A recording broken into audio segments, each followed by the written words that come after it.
Hello students, स्वागत है आप सबका एक बार फिर से आपके अपने इस यूट्यूब चैनल पर। दोस्तों अपन पढ़ रहे थे क्लास 11th ज्योग्राफी, और क्लास 11th ज्योग्राफी स्टार्ट करने से पहले मैं आपको एक चीज़ बता दूं कि आप सोच रहे होंगे कि सर आप एनसीईआरटी 11th क्लास पढ़ा रहे हो जबकि जो सिलेबस है वो आरबीएससी के अकॉर्डिंग है। तो दोस्तों मैं आपको क्लियर कर देता हूँ कि क्लास 11th में एनसीईआरटी और आरबीएससी जो सिलेबस है वो दोस्तों एक ही है। यानी कि क्लास 11th में एनसीईआरटी में वही चीज़ें हैं जो आरबीएससी में है, बिल्कुल भी चेंज नहीं है, एक शब्द का भी चेंज नहीं है। हाँ, अगर अपन 12th सब्जेक्ट की बात करते हैं तो 12th सब्जेक्ट में आरबीएससी में कुछ चीज़ें और जुड़ गई है जो एनसीईआरटी में नहीं है। तो आपको पिछले दो साल पहले की जो बुक्स चल रही थी जो आरबीएससी की थी, जिसमें सेकंड चैप्टर जो आपके जनजातियों से संबंधित था, एस्किमो, बुशमैन, भील जनजाति, वो बुक आपको पढ़नी है 12th क्लास की। ओके दोस्तों, चलो 11th क्लास की अपन पढ़ रहे हैं ज्योग्राफी, और ज्योग्राफी में अपन ने पढ़ लिया था पृथ्वी की उत्पत्ति, ब्रह्मांड की उत्पत्ति, सूर्य तारों की उत्पत्ति। इसके बाद में अपन ने पढ़ा था जो पृथ्वी की आंतरिक संरचना पढ़ने के बाद में फिर अपन ने देखा था खनिज और सेलों के बारे में। खनिज और सेलों को समाप्त करने के बाद में आज अपन पढ़ेंगे जो आपका चैप्टर नंबर 6 है, और जिसका नाम है भू आकृतिक प्रक्रियाएं, जियोमॉर्फिक प्रोसेस। तो जियोमॉर्फिक प्रोसेस यानी कि भू आकृतिक प्रक्रियाएं चैप्टर जो है वो आज अपन स्टार्ट करते हैं। दोस्तों सबसे पहले स्टार्ट एक प्रश्न से करते हैं। जो भूपृष्ठ पर हम आज चीज़ें देख रहे हैं, जिस तरीके का आज दृश्य हमें दिखाई देता है, कहीं पर पर्वत, कहीं पर पठार, कहीं पर मैदान, क्या हमेशा ऐसा ही रहने वाला है? क्या जो आकृतियाँ बनी हुई है वो हमेशा एज इट इज ऐसे ही रहेगी, या इनमें कुछ चेंजेज होगा, इनमें कुछ बदलाव होता है? तो दोस्तों ये जो आकृतियाँ हैं जो आज हमें दिखाई देती है, अभी हमें दिखाई देती है, ये आकृतियाँ हमेशा ऐसा नहीं रहने वाली है, इनमें चेंजेज आता है। जो पर्वत है वो कभी मैदान बन जाएगा, जहाँ मैदान है वहाँ कभी झील बन जाएगी, जहाँ झील है वहाँ पे कभी सागर महासागर भी बन सकते हैं। तो पृथ्वी का जो धरातल है, जो सरफेस है, वो हमेशा एक जैसा ना तो रहा है और ना ही एक जैसा रहेगा। यानी कि पृथ्वी के उच्चावच या पृथ्वी के जो भी भूदृश्य हमें दिखाई देते हैं वो लगातार चेंज होते रहे हैं और चेंज होते रहेंगे। अच्छा, अपना आगे चलते हैं कि धरातल असमान क्यों है। धरातल में उच्चावच पाई जाती है, कहीं पर गड्ढे हैं, कहीं पर गर्त है, तो कहीं पर पर्वत है। ये उच्चावच क्यों पाई जाती है? और ये जो भू आकृतिक प्रक्रियाएं हैं, जो भूमि पर जो भी आकृति, जिस प्रकार की शेप हमें देखने को मिलती है, कहीं पर घाटियाँ, झीलें, नदियाँ, या फिर पर्वत, पठार, मैदान, ये जो प्रक्रियाएं हैं ये किस तरीके से जनरेट होती हैं, भूमि की आकृति लगातार जो है चेंज क्यों होती रहती है, इन सब चीज़ों के बारे में ही अपन आज इस चैप्टर में पढ़ेंगे। तो दोस्तों शुरू करते हैं कि पृथ्वी का जो क्रस्ट है, जो भूप्रपटी है या जो धरातल है, वो गत्यात्मक है, यानी कि लगातार गति करने वाला है, स्थिर नहीं है, लगातार चलने वाला है, बदलने वाला है। यानी कि ये जो गति है या गत्यात्मक है वो किस वजह से है, कौन सी ऐसी पावर या कौन सी ऐसी ऊर्जा काम कर रही है जिसकी वजह से पृथ्वी की आकृति, पृथ्वी की शेप जो है वो लगातार चेंज हो रही है। तो दोस्तों वो जो आकृति, भूमि की आकृति चेंज करने वाली जो प्रक्रियाएं हैं वो दो प्रक्रियाएं हैं। एक को कहते हैं अंतर्जनित प्रक्रियाएं और एक को कहते हैं बहिर्जनित प्रक्रियाएं। अंतर्जनित प्रक्रियाएं या बहिर्जनित प्रक्रियाएं यानी कि एंडोजेनिक फोर्सेज या फिर एक्सोजेनिक फोर्सेज, यानी कि अंतर्जनित बल या फिर बहिर्जनित बल। ये क्या होती है प्रक्रियाएं? दोस्तों ज्वालामुखीता या पटल विरूपण। पृथ्वी के गर्भ से जब ज्वालामुखी बाहर की ओर निकलता है तो पृथ्वी पर अलग अलग प्रकार की आकृतियों का निर्माण करता है। अपन ने देखा कि पृथ्वी के गर्भ में जो ज्वालामुखी है, जो मोल्टन मैग्मा है, वो धरातल पर आएगा तो कहीं पर पर्वत बना देगा, कहीं पर पठार बना देगा, है ना, अलग अलग प्रकार की आकृतियों का निर्माण करेगा। ठीक वैसे ही जो पटल विरूपण यानी कि जो प्लेट टेक्टोनिक जो अपन ने पढ़ा था कि पृथ्वी के अंदर जो प्लेटें हैं वो क्या कर रही है, मूव कर रही है, चल रही है, ये अपन ने पहले पढ़ा था और आप इसके बारे में अच्छे तरीके से परिचित भी होंगे। अपन ने देखा कि भारत का जो हिमालय पर्वत है उसका निर्माण कैसे हुआ। जो इंडियन प्लेट है और यूरेशियन प्लेट है, इनके टकराने से हिमालय पर्वत बना। तो ये जो जो प्लेटें हैं ये मूव करती है, तो ये क्या करती है, एक दूसरे से टकराती है, एक दूसरे के ऊपर चढ़ती है, टूटती है। तो इस वजह से क्या होता है, अलग अलग प्रकार की आकृतियों का निर्माण पृथ्वी पर होता है। जैसे कि हिमालय पर्वत का बनना, कहीं पर गर्त यानी कि गड्ढे का बनना, ये सब काम करने वाले दो एंडोजेनिक फोर्सेस है जो पृथ्वी के गर्भ के अंदर से काम करते हैं, पृथ्वी के गर्भ के अंदर से ताकत लगाते हैं। और वो है, पहला ज्वालामुखीता और दूसरा है पटल विरूपण। अच्छा, ये विभिन्न प्रकार की शेप प्रदान करते हैं, विभिन्न प्रकार की उच्चावच प्रदान करते हैं। यानी कि ये क्या करेंगे दोस्तों, जो एंडोजेनिक फोर्सेस है, जैसे कि मान लीजिए ये आपका धरातल है, तो जो आंतरिक बल है वो क्या करेंगे, इसमें उच्चावच प्रदान करेंगे। यानी कि यहाँ पर पर्वत बना दिया इन्होंने, यहाँ पर कोई गर्त बना दिया, या फिर आगे एक और वलित पर्वत बना दिया। तो इस तरीके का काम करती है, यानी कि भू आकृतियों का निर्माण करते हैं। कौन से, आंतरिक बल। अब इसके विपरीत बहिर्जनित जो प्रक्रियाएं हैं, बहिर्जनित प्रक्रियाएं क्या करती है दोस्तों, इस जो एंडोजेनिक यानी जो आंतरिक प्रक्रियाओं ने जो भूमि पर जो विभिन्न प्रकार की आकृतियों का निर्माण किया, इन आकृतियों को वापस मिटाने में लगी हुई रहती है। कौन, बहिर्जनित प्रक्रियाएं। बहिर्जनित प्रक्रियाएं क्या करती है, पृथ्वी पर जो भी आकृतियां बनी हुई है, जो भी उच्चावच है, उसको बराबर करने में लगी हुई रहती है। भूमि के अंदर से जो ताकतें आ रही है, भूमि के अंदर से जो फोर्स लग रहा है, वो तो नई आकृति, नई संरचना का निर्माण कर रहा है। जबकि बाहर से लगने वाली ताकतें, जो एक्सोजेनिक फोर्सेज है, बहिर्जनित जो प्रक्रियाएं हैं, वो क्या करती है, इन आकृतियों को समतल करने का काम करती है। यानी कि ये क्या करती है, उच्चावच को कम करती। अच्छा, अगर अपन देखें तो अपना सरफेस एक बार और समझा देता हूं मैं। आपका अगर ये सरफेस है, आपका ये अगर धरातल है, तो इंडोजेनिक फोर्सेस यानी कि जो अंतर्जनित प्रक्रियाएं क्या करती है, इसमें पर्वत बना दी। क्लियर है, यानी कि पर्वत का निर्माण कर दिया। लेकिन जो एक्सोजेनिक फोर्सेज है, यानी कि जो बहिर्जनित प्रक्रियाएं हैं, ये क्या करती है, इस पर्वत को तोड़कर बिल्कुल वापस समतल एरिया कर देती है। तो दोनों में विपरीत बल काम करता है। एक प्रक्रिया एक भूमि को नई आकृति प्रदान करता है और दूसरा उस आकृति को मिटाने में लगा हुआ रहता है। यानी कि अंतर्जनित बल विभिन्न प्रकार की आकृतियों का निर्माण करता है और बहिर्जनित बल क्या करता है, बहिर्जनित प्रक्रियाएं उस उच्चावच को, उच्चावच का मतलब क्या होता है दोस्तों, एक चीज ध्यान रखना, बार बार मैं बोलूंगा, उच्चावच का मतलब जैसे कि यहां से भूमि का ऊपर होना, यहां से नीचे होना, यानी कि ऊपर नीचे, इसको क्या बोलते हैं, उच्चावच। तो इस उच्चावच को समाप्त करने का काम करते हैं कौन सी, बहिर्जनित प्रक्रियाएं। और जो उच्चावच का जो समाप्त करने का काम कर रही है, इसी को क्या कहते हैं दोस्तों, तल संतुलन। तल संतुलन यानी कि तल को बराबर करना। ये काम कौन करता है, एक्सोजेनिक जो प्रोसेस है वो करती है, यानी कि बहिर्जनित प्रक्रियाएं करती हैं। अच्छा, अपन ने देखा कि जो आंतरिक प्रक्रियाएं हैं वो क्या करती है, विभिन्न प्रकार की आकृतियों का निर्माण करती है। और आंतरिक प्रक्रियाओं में कौन कौन सी ताकतें काम कर रही है, एक तो ज्वालामुखी और दूसरा पटल विरूपण यानी कि प्लेट टेक्टोनिक। दोनों चीजें आपको समझ में आ गई होगी। अब अगर बहिर्जनित प्रक्रियाओं की बात करें तो बहिर्जनित प्रक्रियाओं में कौन कौन सी ताकतें काम कर रही है, तो दोस्तों एक तो आता है आपका अपक्ष, वेदरिंग, यानी कि चट्टानों का टूटना, बिखरना। दूसरा आता है अपर्दन। अपर्दन का मतलब चट्टानों का एक जगह से दूसरी जगह घर्षित होकर फिसलते हुए एक जगह से दूसरी जगह जाना। एक क्या होता है, परिवहन, ट्रांसपोर्टेशन, यहाँ का मटेरियल उस दूसरी जगह जाना, दूसरी जगह का मटेरियल तीसरी जगह जाना। और एक होता है वृद्ध क्षरण, मास मूवमेंट, अधिक मात्रा में पदार्थों का एक साथ ढह जाना। और एक होता है निक्षेपण, डिपोजिशन, यानी कि पदार्थों का जमा करना। अच्छा, एक चीज अब इसको अपन ऐसे समझते हैं, देखिए जो अंतर्जनित बल है, अंतर्जनित बल में आप ज्वालामुखी लो या पटल विरूपण लो। अपन ज्वालामुखी का लिखते हैं, ज्वालामुखी। ज्वालामुखी कैसे उद्गार होती है पता आपको, अंदर से लावा है तो वो बाहर की ओर निकलेगा और यहां पर एक नई आकृति का निर्माण करेगा। क्लियर है, तो आपके धरातल पर यहां क्या बन चुका है दोस्तों, यहां पे एक पर्वत का निर्माण हो चुका है। क्लियर है।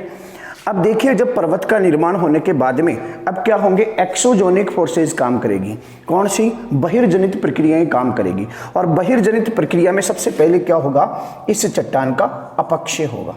क्या होगा, अपक्षय, यानी कि वेदरिंग होगा। वेदरिंग कैसे होगा दोस्तों, सूर्य का प्रकाश, ये क्या है आपका सूर्य। सूर्य का प्रकाश इस चट्टान पे पड़ेगा और सूर्य का प्रकाश जब चट्टानों पे पड़ता है तो तापमान बढ़ने और घटने की वजह से चट्टानों में क्या होता है, फैलाव आता है और संकुचन होता है। एक चीज का ध्यान रखना, चट्टानों में तापमान चेंज की वजह से फैलाव और संकुचन का काम होता है।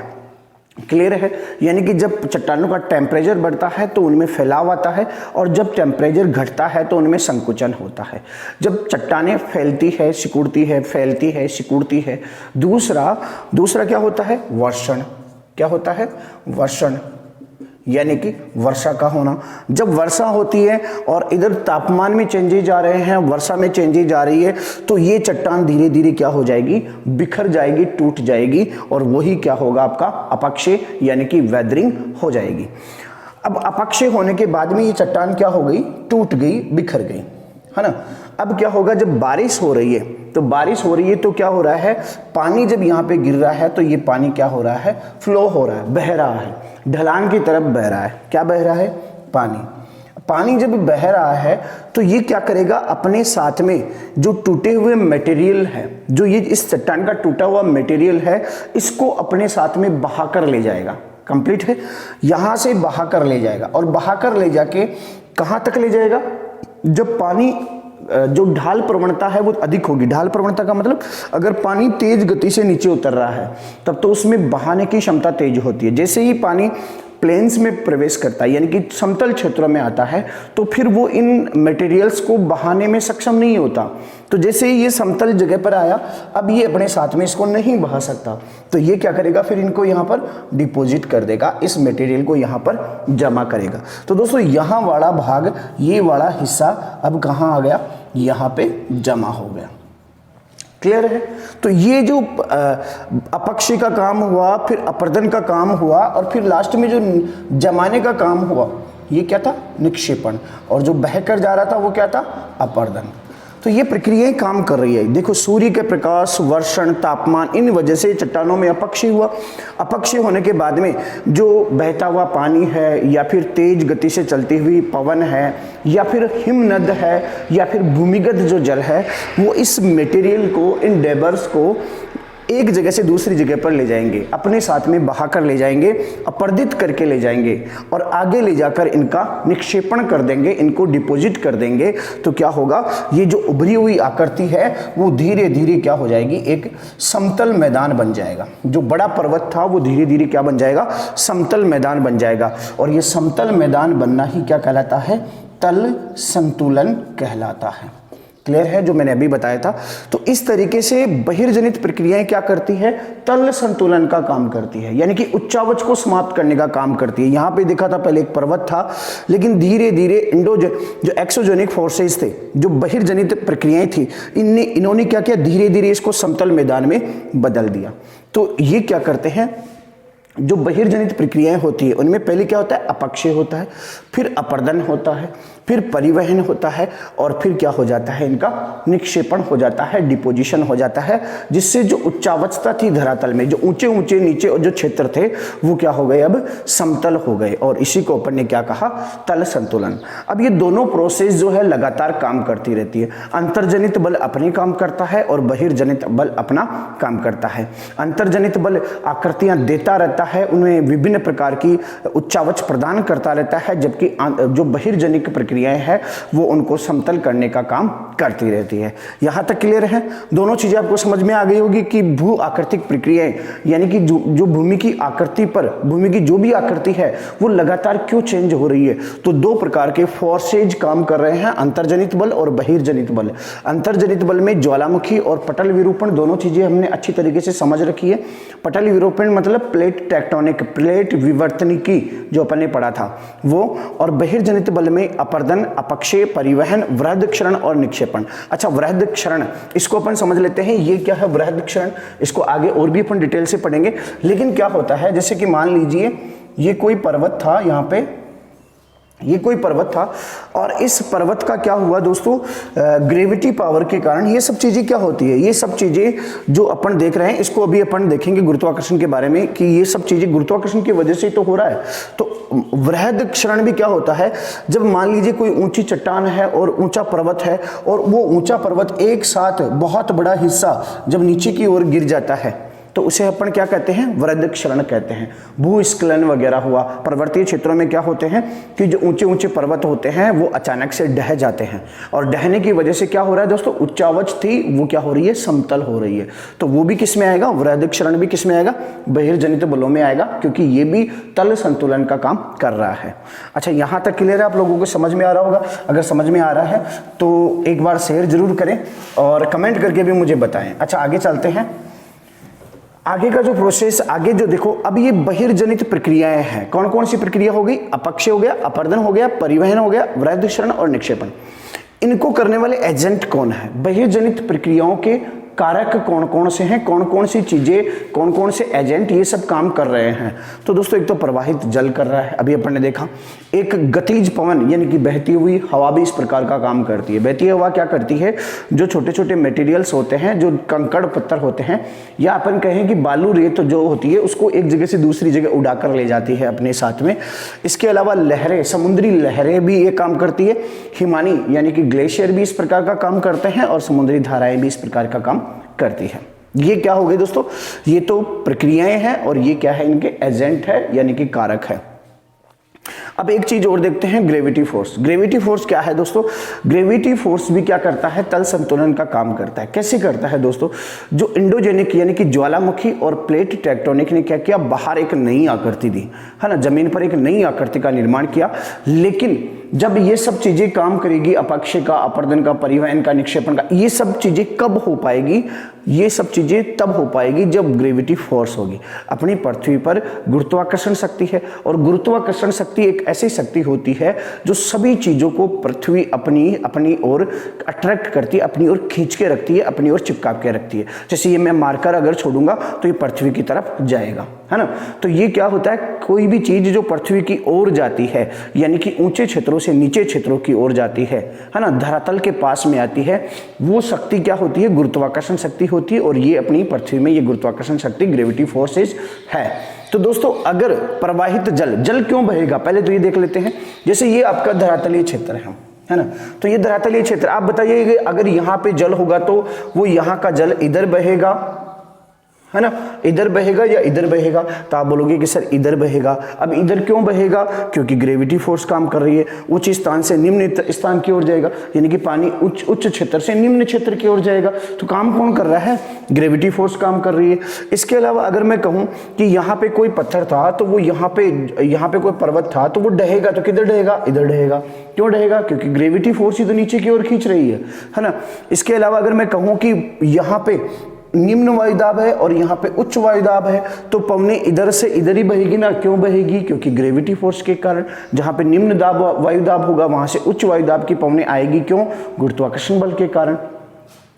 इसके अलावा मैं कहूं कि ये जो पदार्थ है, डेबर्स है, जो पदार्थ है वो धरातल पर दबाव डालते हैं, यानी कि जहां पे यहाँ पे मटेरियल जमा हुआ, फिर इसके ऊपर मटेरियल जमा हुआ, तो ये क्या हुआ, ये पदार्थ धरातल पर दबाव डालते हैं, नीचे की ओर दबाव डालते हैं। क्यों डालते हैं, गुरुत्वाकर्षण बल के कारण। तो दोस्तों अगर गुरुत्वाकर्षण बल नहीं होगा तो ना ही तो आपका क्या होगा, अपरदन होगा, ना ही किसी वस्तु का परिवहन होगा, ना ही वृहद क्षरण होगा और ना ही निक्षेपण होगा। ये सब प्रक्रियाएं काम नहीं करेगी जब तक ग्रेविटी पावर, गुरुत्वाकर्षण शक्ति काम नहीं करेगी। तो मुख्य रूप से तल संतुलन में कौन काम करता है, गुरुत्वाकर्षण शक्ति काम करती है। जैसे अभी मैंने कहा कि कोई उठा हुआ क्षेत्र है, कोई पर्वतीय, ये आपका धरातल, यहां से कोई पर्वतीय क्षेत्र है, कुछ इस प्रकार की आकृति है, तो आपको क्या लगता है कि कभी ना कभी ये वाला क्षेत्र जो है नीचे गिर सकता है, क्योंकि ये लो मैं इसको और भी इस तरीके की आकृति देता हूं, कुछ ऐसा पर्वत है, तो आपको क्या लगता है कि ये क्षेत्र नीचे की ओर गिर सकता है। अब क्यों गिर सकता है, तो मुख्य कारण तो क्या है, गुरुत्वाकर्षण बल के कारण, क्योंकि ये जो मटेरियल है पृथ्वी इनको अपनी ओर खींचेगी, है ना, और अपनी ओर खींचेगी तो ये क्या होगा, नीचे की ओर गिर जाएगा, और नीचे की ओर गिरेगा तो इसे अपन क्या कहेंगे, वृहद क्षरण, यानी कि बहुत सारा मटेरियल एक साथ गिर जाना, एक साथ नीचे की ओर आ जाना, वो क्या कहलाता है, वृहद क्षरण। तो ये किसकी वजह से हो रहा है? ये गुरुत्वाकर्षण बल की वजह से हो रहा है। तो गुरुत्वाकर्षण बल होगा तो ही अपर्दन होगा, तो ही क्या होगा? परिवहन होगा, और तो ही निक्षेपण होगा। गुरुत्वाकर्षण के बल के बगैर कोई भी बहिर्जनित प्रक्रियाएं काम नहीं कर सकती। ओके दोस्तों, आगे देखते हैं। गुरुत्वाकर्षण बल जो है दो तरीके से काम करता है, एक तो प्रत्यक्ष रूप से, एक अप्रत्यक्ष रूप से। ये सब चीजें तो अपन ने डायरेक्टली गुरुत्वाकर्षण बल काम कर रहा है कि जो भी पानी के साथ बह कर जा रहा है, तो वो जब पानी का वेग कम हो जाएगा तो क्या होगा? यानी कि पानी की गति कम हो जाएगी। तो गतिज जो बल है, यानी कि पानी बह रहा था, पानी जब बह रहा था, तो इसको मैं दोबारा से समझाता हूं आपको कि पानी जब बह रहा था, ढलान पर बह रहा था, तो ढलान पर बह रहा था तो क्या था? उसमें गतिज ऊर्जा ज्यादा थी, यानी कि पावर ज्यादा थी। जैसे कि ये पर्वत है और ये पर्वत है, तो यहां से पानी जब इधर उतर रहा है तो इसकी गति क्या होगी? तेज होगी, यानी कि गतिज ऊर्जा अधिक होगी। यही होगा ना, गतिज ऊर्जा अधिक होगी। और गतिज ऊर्जा अधिक होगी तो वो मटेरियल्स को अपने साथ में आसानी से बहा कर ले जाएगा। लेकिन जैसे ही समतल मैदानों में आएगा तो यहाँ पे गतिज ऊर्जा क्या करेगी? कम हो जाएगी। गतिज ऊर्जा इतनी कम हो जाएगी कि गुरुत्वाकर्षण बल गतिज ऊर्जा से ज्यादा हो जाए। गुरुत्वाकर्षण बल तो यहाँ पर भी काम कर रहा था और यहाँ पर भी कर रहा था, लेकिन गुरुत्वाकर्षण बल इतना अधिक हो जाए कि गतिज ऊर्जा से भी ज्यादा हो, तो फिर क्या होंगे? ये जो चीजें हैं, जो पानी के साथ बह कर आ रही थी, वो यहाँ पर क्या हो जाएगी? डिपोजिट हो जाएगी, निक्षेपण इन चीजों का हो जाएगा। तो यानी कि ये तो प्रत्यक्ष थे। अप्रत्यक्ष रूप से कैसे काम करता है गुरुत्वाकर्षण बल? दोस्तों अपन ने दो चीजें पढ़ी कि लहरें और धाराएं, लहरें, धाराएं, ये सब जो उत्पन्न करने वाले कारक होते हैं वो भी क्या होते हैं? गुरुत्वाकर्षण बल के कारण ही उत्पन्न होती है। यानी कि जल जो है वो पर्वतों से निकल के मैदानों में क्यों आ रहा है? गुरुत्वाकर्षण शक्ति के कारण आ रहा है। पवन उच्च दाब से निम्न वायुदाब की ओर क्यों बह रही है? ग्रेविटी फोर्स के कारण बह रही है। हिमानी यानी जो ग्लेशियर है वो ऊपर से नीचे की ओर क्यों खिसक रहे हैं? ग्रेविटी फोर्स के कारण खिसक रहे हैं। वृहद क्षरण यानी कि पर्वत एक साथ टूट के नीचे क्यों गिर रहा है? क्योंकि ग्रेविटी फोर्स के कारण गिर रहा है। तो जितनी भी एक्सोजेनिक जो पावर्स है, जो प्रक्रियाएं हैं, जो प्रोसेस है, वो कब काम करेगी? जब ग्रेविटी फोर्सेज होगी। तो ग्रेविटी जो गुरुत्वाकर्षण बल है ये भी क्या करता है दोस्तों? इसके लिए काम करता है, इसके लिए उत्तरदायी है। अब अगर अपन देखते हैं तो अब अपन एक एक चीज को क्या करेंगे दोस्तों? डिटेल से पढ़ेंगे। यानी कि जो अंतर्जनित और बहिर्जनित प्रक्रियाएं हैं इनको एक एक को डिटेल से पढ़ेंगे कि किस प्रकार ज्वालामुखी अलग अलग प्रकार की आकृतियों का निर्माण करती है, पटल विरूपण किस तरीके से काम करता है। इसके अलावा अपन अपक्षय पूरी डिटेल से पढ़ेंगे, अपर्दन को पूरी डिटेल से पढ़ेंगे, निक्षेपण को पूरी डिटेल से पढ़ेंगे।